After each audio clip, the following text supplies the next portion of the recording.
मेरा नाम मिताली है। यह कहानी एक 60 साल के बूढ़े व्यक्ति और उसकी 18 साल की पत्नी की है, जिसने अपने घर में सफेद घोड़ा लाने का अजीब कारण बताया। यह सुनकर आपकी रूह कांप जाएगी। मैं मिताली, और मुझे बचपन से पढ़ने लिखने का बहुत शौक था। मेरे माता पिता ने भी हमेशा मुझे सपोर्ट किया। वे मुझे पढ़ा लिखा कर एक अच्छा और काबिल इंसान बनाना चाहते थे। मैंने 10वीं पास कर ली थी और अब 11वीं कक्षा के लिए एक अच्छे स्कूल में एडमिशन लेने की पूरी कोशिश कर रही थी। शहर के एक बड़े और अच्छे स्कूल में मैंने एडमिशन लिया और पूरी मेहनत और लगन के साथ पढ़ाई में जुट गई। मैंने अपनी शिक्षा को लेकर कभी कोई कसर नहीं छोड़ी। पढ़ाई में मेरा ध्यान इतना था कि मैं स्कूल में कभी कोई क्लास मिस नहीं करती थी। दूसरी तरफ मैंने देखा कि बाकी लड़कियां पीरियड मिस करके स्कूल की कैंटीन के बाहर मोबाइल में लगी रहती थीं। यह देखकर मुझे हैरानी होती थी कि आखिर ये लड़कियां क्या करती हैं। उनके माता पिता उनकी इतनी मेहनत से फीस भरते हैं ताकि वे पढ़ाई करके एक अच्छा भविष्य बना सकें, लेकिन ये लड़कियां तो मस्ती में मग्न रहती थीं। मैं गांव की एक साधारण लड़की थी। मेरे पिता ने मुझे शहर पढ़ाई के लिए मेरे मामा के घर भेजा था। मेरे मामा और मामी बहुत अच्छे थे। एक दिन मैं अपनी किताबों में खोई हुई थी, तभी मेरी ममेरी बहन बिंदिया मेरे पास आई। उसने मेरे कंधे पर हाथ रखा और हंसकर बोली, क्या यार, तुम हर वक्त किताबों में ही घुसी रहती हो, कभी बाहर की दुनिया की खूबसूरती भी देख लिया करो। ये जवानी बड़ी हसीन होती है। बिंदिया मामा की इकलौती और लाडली बेटी थी। वह मेरी सहेली और मुझसे बहुत करीब थी। मैंने उससे कहा, नहीं यार, तुम नहीं समझोगी। मेरे लिए पढ़ाई करके कुछ बनना बहुत ज़रूरी है। मेरे माता पिता मुझसे बहुत उम्मीदें रखते हैं। बिंदिया ने मेरी बात को हंसी में टालते हुए कहा, अरे बस करो यार, कहाँ मम्मी पापा की बातें लेकर बैठ गई। मुझे पढ़ाई लिखाई में कोई दिलचस्पी नहीं है। मम्मी पापा के कहने पर मैंने कॉलेज में एडमिशन ले लिया, वरना मुझे पढ़ाई का कोई शौक नहीं है। वह यह कहकर मोबाइल पर लग गई और बिस्तर पर लेट गई। इतने में मामी आईं और हमें सोने को कहा। उन्होंने हमारे लिए दूध के गिलास टेबल पर रखे और चली गईं। दूध पीकर हम दोनों सो गए। आधी रात को मुझे हल्की हल्की आवाजें सुनाई दी। मेरी नींद खुली तो मैंने देखा कि बिंदिया मोबाइल पर किसी से बात कर रही थी।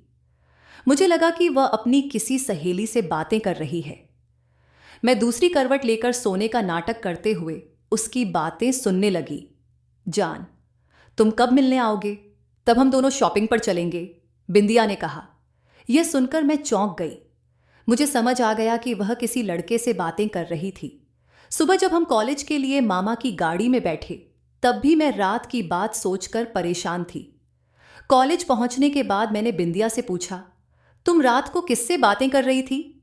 बिंदिया मुस्कुराई और बोली, तुम क्यों पूछ रही हो? क्या अब तुम मेरी मम्मी बन गई हो? मैंने गंभीर होकर कहा, सीधे सीधे बताओ, वह लड़का कौन था? बिंदिया ने हंसते हुए कहा, ओह, तो तुमने मेरी और जीत की सारी बातें सुन ली। मैंने हैरानी से पूछा, जीत कौन है? मामा और मामी को उसके बारे में पता है? वह मुस्कुराकर बोली, अभी तो नहीं जानते, लेकिन जल्दी ही जान जाएंगे। मैंने कहा, क्या मतलब है तुम्हारा? तो बिंदिया हंसकर बोली, अरे यार, तुम तो मेरी इतनी फिक्र कर रही हो। जीत कोई ऐसा वैसा लड़का नहीं है, वह बहुत अच्छा है। मैं जल्द ही मम्मी पापा से उसके बारे में बात करूंगी। मुझे यकीन है वे उसके रिश्ते के लिए कभी मना नहीं करेंगे। आखिरकार मैं उनकी इकलौती और लाडली बेटी हूं। मम्मी पापा ने मेरी कभी कोई बात नहीं टाली है, फिर इस बात को क्यों टालेंगे? उसकी बातों में आत्मविश्वास था, लेकिन मैं जानती थी कि गांव के माहौल और शहर के खुले विचारों में कितना फर्क है।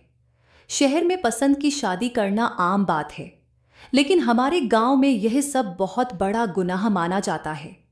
वहां लड़के लड़कियों की दोस्ती तो दूर, बात करना भी गलत समझा जाता है। शायद मेरा ताल्लुक गांव से होने की वजह से ही मुझे बिंदिया और जीत की दोस्ती पर इतनी हैरत हो रही थी। फिलहाल दिन यूं ही गुजर रहे थे, लेकिन मुझे बिंदिया की बहुत फिक्र रहती थी। वह जीत के बारे में मुझसे सब कुछ बताने लगी थी। उनकी दोस्ती अब गहरी हो चुकी थी। छुप छुप कर मिलना, रात रात भर फोन पर बातें करना, ये सब देखकर मैं सोचती, अगर मामा मामी ने इस रिश्ते से इनकार कर दिया तो बिंदिया का क्या होगा? 1 साल बीत गया। मामा मामी बहुत मायूस रहते थे। मैं अपनी छुट्टियों में अपने गांव जा रही थी। मामा मुझे स्टेशन तक छोड़ने आए। ट्रेन में बैठते समय उनकी आंखों में आंसू थे।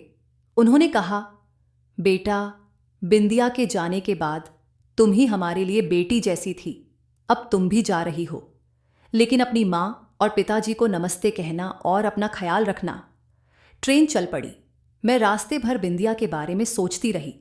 उसने जो किया था वह हमारे लिए कल्पना से परे था। गांव पहुंचकर मेरे माता पिता मुझे देखकर बहुत खुश हुए। माँ की तबीयत मेरे आने से ही ठीक हो गई थी, लेकिन मेरे दिल में बिंदिया की यादें और वह दर्द अब भी ताज़ा था। गांव का माहौल शहर से बिल्कुल अलग था। यहाँ ऊंची नीची जात, रिवाज और सामाजिक पाबंदियां आम बात थीं। एक सुबह मैं माँ के पास नाश्ता करने गई। आंगन में मेरी मासी सविता बैठी हुई थीं। वे माँ से बात कर रही थीं। सुना है, गांव का सरपंच, जो 60 साल का बूढ़ा है, उसने अपनी बेटी की उम्र की लड़की से शादी कर ली है। मैंने छुपकर उनकी बातें सुनी। सविता मासी ने बताया, वह बूढ़ा सारी जिंदगी बांझ था, लेकिन अब उसकी पत्नी गर्भवती है। मां ने मुझे आवाज लगाई, मिताली देखो कौन आया है। मैं भागकर बाहर आई। सविता मासी ने प्यार से मेरे सिर पर हाथ रखा और कहा, बेटा, शहर में सब ठीक है? मैंने कहा, हाँ मासी, सब ठीक है। आप सुनाइए, आपकी तबीयत कैसी है? उनके जाने के बाद मैंने मां से पूछा, मासी क्या कह रही थी? ये बूढ़ा सरपंच और उसकी पत्नी की गर्भावस्था की बात क्या है? मां ने डांटते हुए कहा, तुम आते ही जासूसी करने में लग गई हो। खबरदार, अगर इस मामले में कोई दखल दिया, कुछ दिनों के लिए आई हो, चुपचाप अपने काम से काम रखो। लेकिन मेरी जिज्ञासा शांत नहीं हो रही थी। एक दिन खेतों की सैर के लिए निकली। वहां कुछ औरतें कुएं से पानी भर रही थीं और वही बातें कर रही थीं। उन्होंने कहा, सरपंच ने आखिरकार शादी कर ही ली और उसकी पत्नी गर्भवती भी है, लेकिन वह तो बांझ था। फिर यह कैसे संभव है? यह सब सुनकर मेरे दिमाग में सवालों की आंधी चलने लगी। कुछ तो गड़बड़ है। यह लड़की कौन है? क्या वह किसी मुसीबत में है? क्या सरपंच ने जबरदस्ती की है? मुझे सच्चाई का पता लगाना होगा। गांव में हर तरफ इस सरपंच और उसकी शादी की बातें हो रही थीं। लोगों के मन में अजीब से सवाल और अफवाहें थीं, लेकिन मेरा दिल कह रहा था कि यह सिर्फ एक साधारण शादी नहीं है। इसके पीछे जरूर कोई बड़ा राज है। एक दिन मैंने अपनी मां से फिर से पूछा, क्या सच में गांव के सरपंच ने शादी की है, और वो भी इतने सालों बाद? मां ने थोड़ी झुंझलाहट में कहा, हाँ, ये सब सच है, लेकिन तुम बार बार क्यों पूछ रही हो? मैंने पहले भी कहा था कि इन बातों से दूर रहो। मैंने उन्हें शांत करने के लिए कहा, अरे मां, बस ऐसे ही पूछ लिया। मेरा क्या लेना देना इन सब बातों से। खाना खाकर मैं अपने कमरे में चली गई, लेकिन मेरे मन में सवाल लगातार घूम रहे थे। अगले दिन सुबह सविता मासी मां से कुछ बातें कर रही थी। मैं उनकी बातें सुनने के लिए चुपचाप पास ही खड़ी हो गई। मासी कह रही थी, जानती हो दीदी, सरपंच ने अपनी नई दुल्हन को हवेली में नहीं रखा है, उसे जानवरों के बाध्य में गामे में रखा हुआ है। यह सुनकर मेरे होश उड़ गए। मैंने मां से कहा, मासी ये सब कैसे जानती हैं? मासी बोली, वो चमेली है ना, जो सरपंच की हवेली में काम करती है, वही ये सब बता रही थी। अब मैंने ठान लिया कि मुझे इस चमेली से मिलना होगा। मैं सविता मासी के घर गई और उनसे चमेली का पता पूछा। मासी ने कहा, तुम्हें चमेली से क्या काम है? मैंने झूठ बोलते हुए कहा, मेरी सहेली की मां बीमार है, घर में काम के लिए कोई चाहिए, शायद चमेली मदद कर सके। मासी ने चमेली का पता बता दिया। मैं तेजी से चमेली के घर पहुंची और दरवाजा खटखटाया। अंदर से आवाज आई, कौन है? मैंने कहा, मुझे आपसे कुछ जरूरी बात करनी है। दरवाजा खुला। सामने एक औरत खड़ी थी, जिसकी उम्र लगभग 40 साल रही होगी। मैंने उसे सरपंच और उसकी नई बीवी के बारे में पूछा। वह घबरा गई और कहने लगी, मैडम, इन सब बातों में मत पड़ो, ये बड़े लोग हैं, हम गरीबों को इससे दूर ही रहना चाहिए। मैंने उसे भरोसा दिलाया और कहा, मुझे सच जानना है। जो भी तुम जानती हो मुझे बता दो। काफी मान मनोवल के बाद उसने जो बताया वह सुनकर मेरे पैरों तले जमीन खिसक गई। उसने कहा, सरपंच उस लड़की को चोरी छिपे शादी करके लाया है। उसकी उम्र सिर्फ 18 साल है। वह लड़की हमेशा चादर में ढकी रहती है, लेकिन सरपंच ने उसे हवेली में रखने के बजाय जानवरों के बादे में रखा हुआ है। उसने यह भी बताया कि सरपंच हर रात अलग अलग नस्ल के घोड़े और एक अपदे उस लड़की के पास छोड़ देता है ताकि वह गर्भवती हो सके, क्योंकि सरपंच खुद बांझ है। यह सुनकर मेरा दिल दहल गया। मैंने चमेली की सारी बातें रिकॉर्ड कर लीं और वहां से निकल गई। मुझे यकीन हो गया कि उस लड़की के साथ कुछ घिनौना हो रहा है। अब मुझे और सबूत जुटाने थे। मैंने छुप छुप कर सरपंच की हर हरकत पर नजर रखना शुरू किया। हर रात वह सच में घोड़े लेकर उसी बादे की ओर जाता था। मैं उसकी हरकतें अपने मोबाइल के कैमरे में रिकॉर्ड करती रही। एक दिन जब सरपंच गांव से बाहर गया हुआ था तो मैंने मौके का फायदा उठाकर उस लड़की से मिलने का फैसला किया। मैंने चमेली की मदद से हवेली के पीछे के रास्ते से अंदर प्रवेश किया। वहां मैंने देखा कि वह लड़की कोने में सहमी हुई बैठी थी। उसने अपने चेहरे को चादर से ढका हुआ था। मैंने उससे कहा, डरो मत, मैं तुम्हारी मदद के लिए आई हूं। मुझे सब सच बता दो, मैं तुम्हें इस अत्याचार से बचा सकती हूं। वह घबराई हुई थी और कुछ बोलने को तैयार नहीं थी। मैंने उससे सवाल पूछना शुरू किया, क्या सरपंच ने तुमसे जबरदस्ती शादी की है? उसने सिर हिलाकर हामी भरी। क्या तुम गर्भवती हो? उसने फिर सिर हिलाया। क्या सरपंच ने तुम्हें जानवरों के बाध्य में रखा है और हर रात घोड़े तुम्हारे पास भेजता है? इस सवाल पर वह चुप रह गई। उसकी हालत देखकर मैं समझ गई कि यह सब सच है। मैंने पुलिस को सारी रिकॉर्डिंग और सबूत सौंप दिए। पुलिस ने आश्वासन दिया कि वे सरपंच को गिरफ्तार करेंगे। कुछ दिन बाद सरपंच गांव वापस आया और उसने सभी गांव वालों को अपनी हवेली पर दावत के लिए बुलाया। यह मेरे लिए सही मौका था। मैंने पुलिस को सूचना दी। शाम को जब गांव के लोग सरपंच की हवेली पर जमा हुए, पुलिस ने सरपंच को सबके सामने गिरफ्तार कर लिया। गांव वालों ने भी सरपंच की हरकतों पर गुस्सा जाहिर किया। उस लड़की को पुलिस ने सुरक्षित बाहर निकाला और उसे उचित देखभाल में भेजा। जैसे ही सरपंच ने जरूरी ऐलान करना शुरू किया, पुलिस वहां पहुंच गई और उसे हथकड़ी लगाकर गिरफ्तार करने लगी। इसी दौरान चादर में छुपी हुई वह लड़की वहां पहुंच गई जो सरपंच की पत्नी कही जा रही थी। लेकिन जैसे ही उसने बोलना शुरू किया, उसकी आवाज से मैं चौंक गई। वही आवाज कोई और नहीं बल्कि हमारी बिंदिया की थी।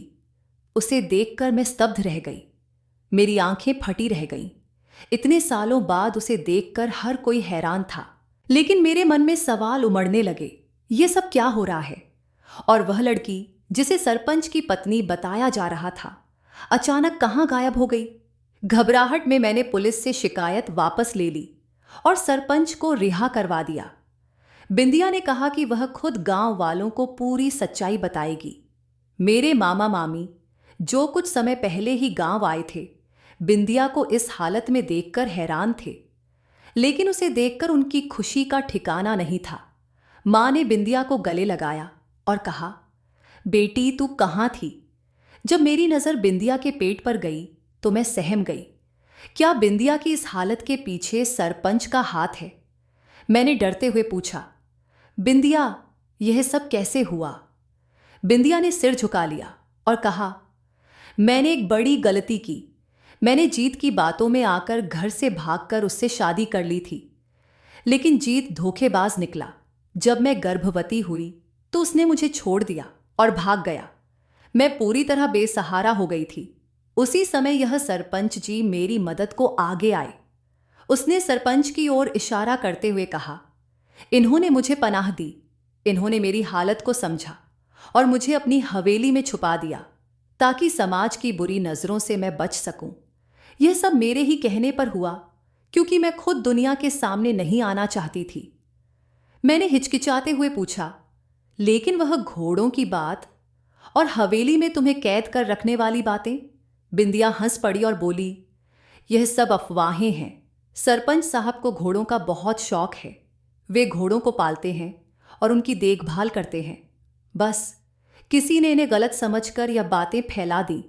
मैंने फिर सवाल किया, लेकिन जब मैं छुपकर तुमसे मिलने आई थी तब तुमने मुझे कुछ क्यों नहीं बताया? बिंदिया ने कहा, मैं डर गई थी। मैंने सोचा तुम मुझे गलत समझोगी, इसलिए मैंने कुछ भी बोलने की हिम्मत नहीं जुटाई। लेकिन अब मैं सच बताना चाहती हूं। सरपंच ने भी कहा, मैंने कभी शादी नहीं की क्योंकि मैं बांझ हूं, लेकिन जब मैंने बिंदिया की हालत देखी तो मुझे अपनी औलाद जैसा एहसास हुआ। मैंने इसे अपनी हवेली में सुरक्षित रखने का फैसला किया।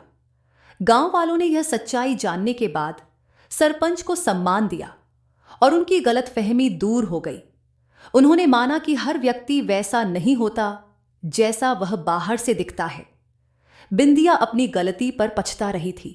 उसने कहा, मैंने गलत फैसला लिया था, लेकिन अब मेरी पूरी जिंदगी मेरी बेटी के लिए है। मैं उसे एक अच्छा इंसान बनाऊंगी।